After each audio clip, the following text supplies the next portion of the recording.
ചേട്ടനുമാണ്. Good morning ചേട്ടാ, നമസ്കാരം. ചേട്ടൻ്റെ പേരെന്താ? കുമാർ. അപ്പൊ കുമാർ ചേട്ടന്റെ ചായക്കടയിലാണ് നമ്മൾ നിൽക്കുന്നത്. ഇതിന് തൊട്ടടുത്താണ് മഞ്ജുവാര്യരുടെ വീട് അല്ലേ? മഞ്ജുവാര്യരുടെ വീട് ഏതാ? അതാണോ? അവിടെ ആ ഭാഗത്ത് കാണുന്നത്? അവിടെയാണ്, ആ ഭാഗത്താണ്. ഓക്കെ.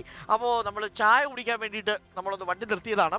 അതിനു മുമ്പ് വളരെ പ്രധാനപ്പെട്ട ചില കാര്യങ്ങൾ പ്രേക്ഷകർ അറിയിക്കേണ്ടതുണ്ട്. ഇന്ന് ലോക ജലദിനമാണ്.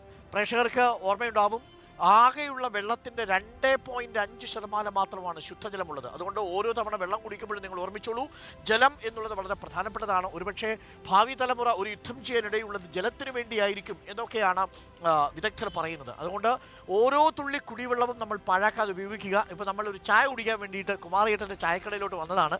നമസ്കാരം ചേട്ടാ, എന്തുകൊണ്ട്? അല്ല, നല്ല സുഖമുണ്ടല്ലോ ഇവിടെ ഇരിക്കാൻ. ഇവിടെ തന്നെയാണോ വീട്? തൃശ്ശൂരാണ്. ഇവിടെ ഓട്ടം വന്നതാണോ? ആണോ? ഓക്കെ. നല്ല മനോഹരമായ സ്ഥലം. ചായ കുടിച്ചോ? ആണോ? ഒരു ചായ കൂടെ അടിച്ചാലോ?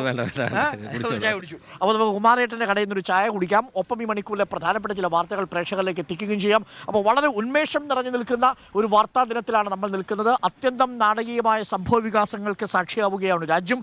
അരവിന്ദ് കെജ്രിവാളിൻ്റെ അറസ്റ്റും അതുമായി ബന്ധപ്പെട്ടുള്ള പ്രതിഷേധങ്ങളുടെ പരമ്പരയുമാണ് ഇന്നത്തെ വാർത്താ ദിനത്തിൽ നിറഞ്ഞു നിൽക്കുന്നത്. കുമാരേട്ടൻ്റെ ചായക്കടയിലേക്ക് നമസ്കാരം. എന്താ ചേട്ടൻ പേര്? ഗോപാലകൃഷ്ണൻ. ചേട്ടൻ്റെ പേര് കൃഷ്ണകുമാർ. നമ്മൾ അവിടെ കണ്ടു. ആ, ചേട്ടൻ്റെ പേര് ജെറിൻ. ജെറിൻ ചേട്ടനല്ല, അനിയന.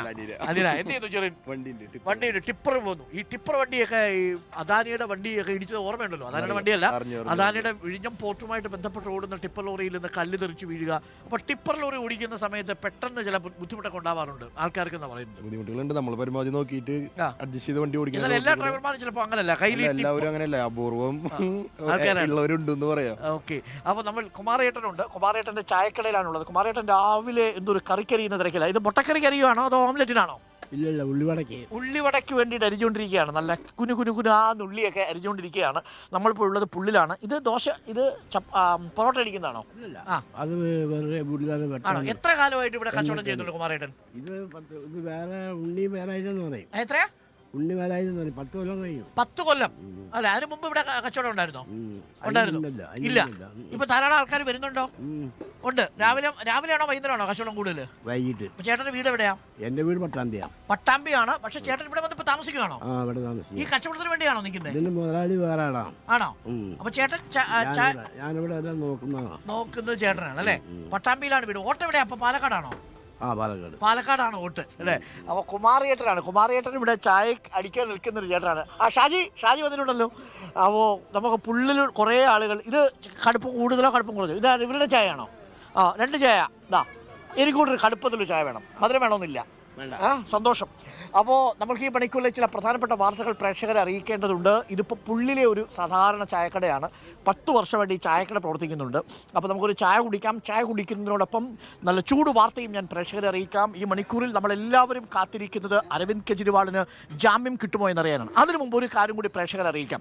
കോഫി വിത്ത് തരുൺ എന്ന നമ്മളുടെ ഈ വാർത്താ പ്രഭാത യാത്ര തിരഞ്ഞെടുപ്പ് വരെ ഒരു തിരഞ്ഞെടുപ്പ് ആഹ്വാനവുമായി, തിരഞ്ഞെടുപ്പിൻ്റെ ഒരു അഭ്യർത്ഥന, വോട്ടഭ്യർത്ഥനയുമായിട്ടാണ് പ്രിയപ്പെട്ട വോട്ടർമാരെയും നാട്ടുകാരെയും സമീപിക്കുന്നത്. നിങ്ങൾ തെറ്റിദ്ധരിക്കേണ്ട, ഏതെങ്കിലും ഒരു പാർട്ടിക്ക് വേണ്ടി വോട്ടഭ്യർത്ഥിക്കുകയല്ല റിപ്പോർട്ടർ ചെയ്യുന്നത്. പകരം ഇലക്ഷൻ കമ്മീഷൻ പറഞ്ഞതുപോലെ പരമാവധി വോട്ടർമാരെ ബൂത്തുകളിൽ എത്തിക്കുക എന്നതാണ് നമ്മുടെ ആവശ്യം. അതുകൊണ്ട് പരമാവധി ചേട്ടൻ ഒരു ചായ ഇങ്ങോട്ട് തരുമ്പോൾ ഞാനൊരു കടലാസ് ചേട്ടന് തരും. ആ കടലാസ് വന്ന് പിടിച്ചാട്ടെ. ഈ കടലാസ് നമ്മുടെ തെരഞ്ഞെടുപ്പിൻ്റെ ചെറിയ ചരിത്രം ഉൾക്കൊള്ളുന്നതാണ്. തെരഞ്ഞെടുപ്പിൽ വോട്ട് ചെയ്യാൻ വേണ്ടി ചേട്ടൻ വരണം എന്ന് പറയാൻ വേണ്ടിയുള്ളതാണ്. വോട്ട് ചെയ്യാൻ പോകുന്നില്ലേ? വോട്ട് ചെയ്യാൻ എന്തായാലും അന്ന് നമുക്ക് ഈ ചായക്കടയ്ക്ക് അവധി കൊടുക്കാം. അപ്പോൾ 26-ാം തീയതിയാണ് വോട്ടെടുപ്പ്. രാവിലെ തന്നെ വന്ന് വോട്ട് ചെയ്യണം. അപ്പോൾ നമ്മൾ എല്ലാ വീടുകളിലും ഇങ്ങനെ ഒരു ലഘുലേഖ കൊടുക്കും. അത് തെരഞ്ഞെടുപ്പിൻ്റെ ഒരു സമഗ്ര ചിത്രം അതിനുള്ളിലുണ്ടാവും. ഏത് പാർട്ടിക്ക് വോട്ട് കൊടുക്കണം എന്നുള്ളത് പ്രേക്ഷകരുടെ ഇഷ്ടമാണ്. ഏത് രാഷ്ട്രീയ മുന്നണിക്ക് കൊടുക്കണം, ഏത് സ്ഥാനാർത്ഥിക്ക് കൊടുക്കണം എന്നൊക്കെ നിങ്ങൾക്ക് തീരുമാനിക്കാം. പക്ഷേ നിങ്ങൾ വോട്ട് രേഖപ്പെടുത്താൻ വേണ്ടി എത്തണം. ആ വോട്ട് നമ്മുടെ രാജ്യത്തിൻ്റെ ജനാധിപത്യ പ്രക്രിയയ്ക്ക് വളരെ അനിവാര്യമാണ് എന്നുള്ളത് കൊണ്ട് ഒരു വോട്ടിന് മൂല്യമുണ്ട്. പലപ്പോഴും നമ്മൾ വിചാരിക്കും എൻ്റെ വോട്ടിന് എന്ത് മാറ്റമാണ് ഉണ്ടാക്കാൻ കഴിയുക. ഒരുപക്ഷെ നിങ്ങളുടെ ഒരു വോട്ടായിരിക്കും ഈ രാജ്യത്തിൻ്റെ ഭാവിയെ തന്നെ തീരുമാനിക്കാൻ പോകുന്നത്. നിങ്ങളൊന്ന് ആലോചിച്ച് നോക്കൂ.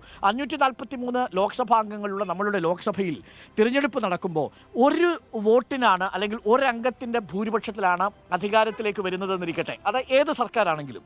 അവിടെ ഈ തൃശ്ശൂരിൽ നിന്നുള്ള വോട്ടെടുപ്പിലെ ഒരു വോട്ടിനാണ് ഒരു സ്ഥാനാർത്ഥി ജയിക്കുന്നത് എന്നിരിക്കട്ടെ, നിങ്ങളുടെ വോട്ടാണ് രാജ്യത്തിൻ്റെ തന്നെ ഭാവിയെ നിശ്ചയിക്കാൻ പോകുന്നത്. അതുകൊണ്ട് നിങ്ങളുടെ വോട്ടിന് മൂല്യമില്ലെന്ന് നിങ്ങൾ കരുതരുത്.